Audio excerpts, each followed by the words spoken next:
Fornication, masturbation. 2396 nga po, kapatid, CCC. Yeah, para mayroon tayong batayan. CCC 2396, Bro Jando. Na. Brother Romel, mayroon kasi Nandiyan yata si Bro Romel. Yes, yes. I will open it. Catechism of the Catholic Church, 2396 po. Okay, ito po, babasahin natin. Pakibigay niyo po sa kanya yan para mas maliwanag po. Okay.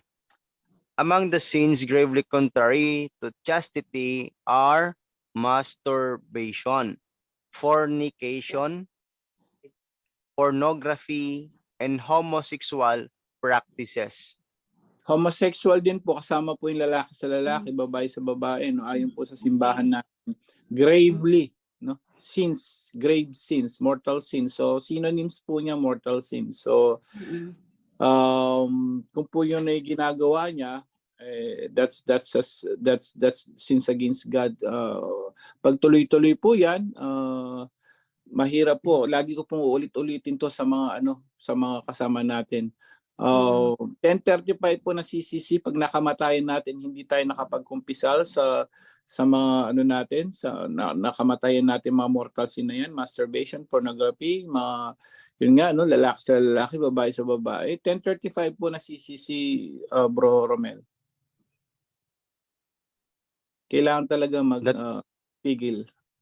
The teaching of the church affirms the existence of hell in its eternity. Immediately after death, the souls of those who die in a state of mortal sin descend into hell. Ayan po, napakalinaw niya na sa simbahan. We need to remember, church is the pillar and foundations of the truth. So the church ang magsasabi po, kung ano yung nangyayari sa mundo ngayon.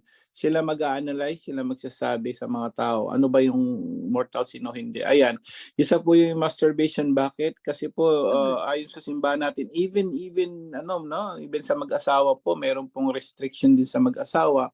Sa mag-asawa, hindi pwede po yung contraceptions, at hindi pwede yung puro kahalayan ng iisipin mo sa asawa mo.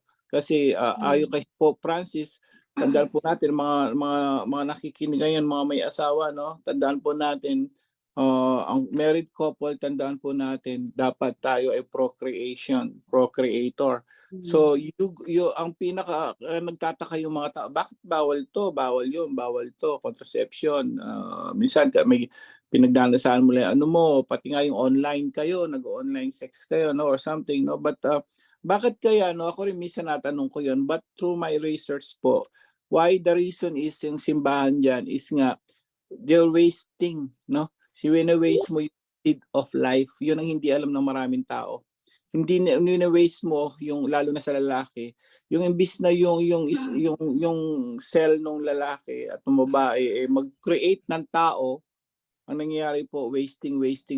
Kaya po nagiging mortal sin. So hindi po alam kasi ng mga tao yun. Pati doktor nga sasabihin, yan ang gawin mo. Why?